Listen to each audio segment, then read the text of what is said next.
Imagine standing outside a dark, silent house. Inside, a high-risk suspect is barricaded, heavily armed, and completely unpredictable. Every single cop on the perimeter is waiting, praying they don't have to go through that door. But then, a black van pulls up. 8 operators step out in full gear. They don't panic. They don't rush. They just flow into the building like a single shadow, and 4 minutes later, the scene is secure. Not a single life lost. Looking at them from behind a patrol car door, your entire life changes. You realize you don't want to watch from the outside anymore. You want to be the one who goes through the door.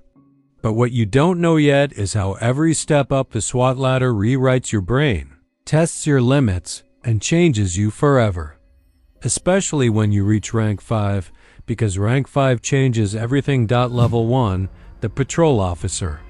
You're 2 years into the job, driving a beat in a mid-sized city. You handle the usual calls: traffic stops, noise complaints, shoplifters. You handle it all. But some calls make the radio go quiet, changing the air inside your cruiser. A barricaded suspect scenario. You set the perimeter, waiting behind your car door with your service weapon drawn. You're trained for a lot of things, but not for this. Then the tactical team arrives, resolves the crisis effortlessly, and leaves. That night, you can't sleep. You tell your supervisor you want to try out for SWAT. He gives you a long look and warns you that most fail. The training never stops, and the calls will change you. You don't care. You start running extra miles before your shifts, grinding every single day. Level 2, the candidate. After 3 years on the street, you finally submit your packet, fitness scores, qualification records, and recommendations. 2 weeks later, you get the email to report at 050 on Saturday for SWAT selection. 5 days of pure mental and physical exhaustion. Day 1 strips away your stamina, timed long-distance runs, max push-ups, heavy loaded carries, and scaling walls in full equipment. Guys tear muscles and quit right in front of you. Day 2 is extreme marksman training under intense physical stress.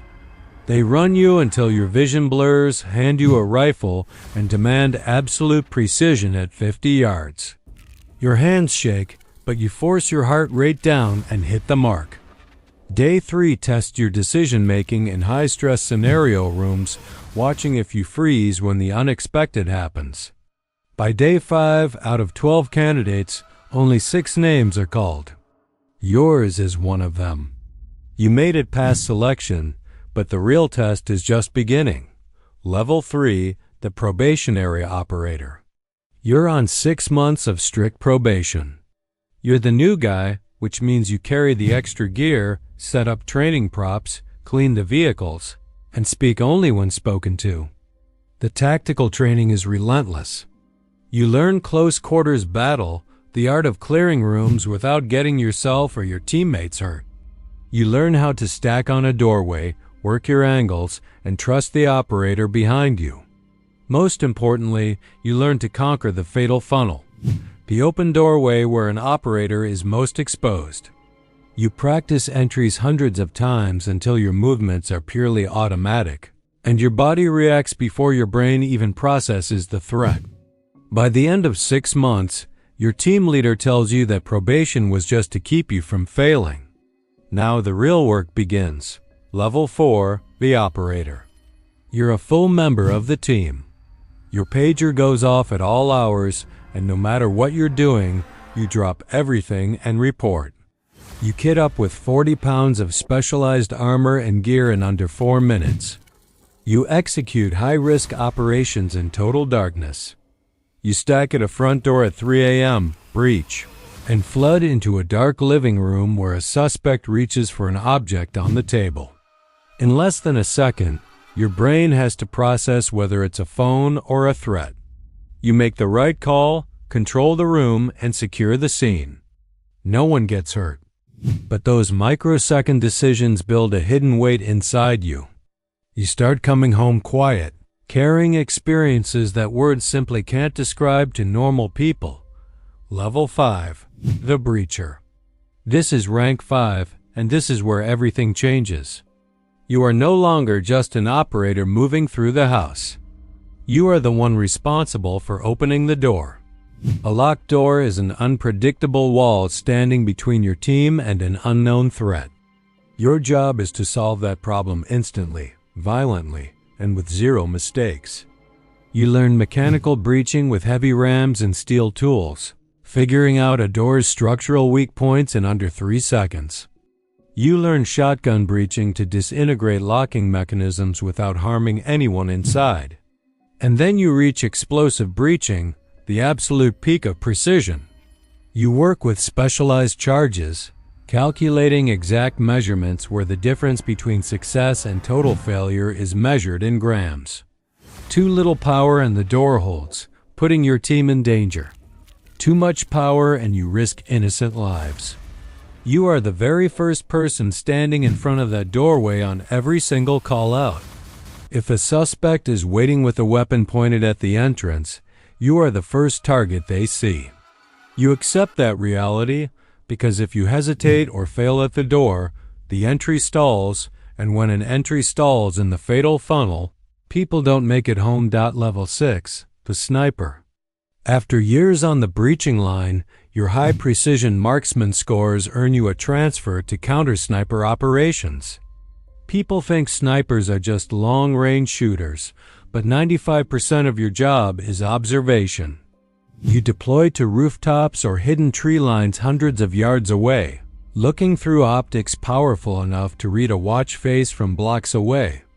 You become the eyes of the entire operation, feeding critical real-time information to the tactical commander. You train weekly on cold bore shots, that first crucial shot from a cold barrel that has to be absolute perfection because you never get a second chance. You learn the complex math of wind, distance, light, and shooting through barrier glass.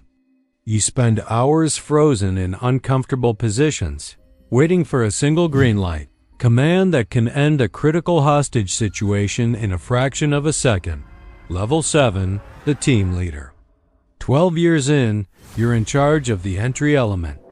You've done every job on the team, and now you build the tactical plans. You evaluate the intelligence, pick the entry points, choose the breaching methods, and assign sectors. But in SWAT, team leaders don't manage from behind a desk. They lead directly from the stack. You carry the massive mental weight for every operator on your squad, every decision made, and every outcome unseen. When a high-risk operation goes sideways or makes the evening news headlines, the pressure lands directly on your shoulders. You try to explain the complexity of your job to your family at the kitchen table, but some experiences just don't translate to normal life. Level 8, the Tactical Supervisor. As a sergeant, you step back to manage the entire tactical picture during deployments. You are the crucial bridge between the operators at the door, the negotiation teams, and department leadership. You navigate high-stress politics, media pressure, and administrative demands while your guys are stacked outside a barricaded building waiting for clearance. But the hardest part of leadership isn't managing tactics, it's managing the human toll. You watch for the subtle signs of burnout, stress, and mental exhaustion in your team members, pulling them aside to offer support before the weight of the job breaks them. Level 9, the SWAT Commander. As a lieutenant, the entire tactical unit falls under your command. Operators, snipers, negotiators, and logistics.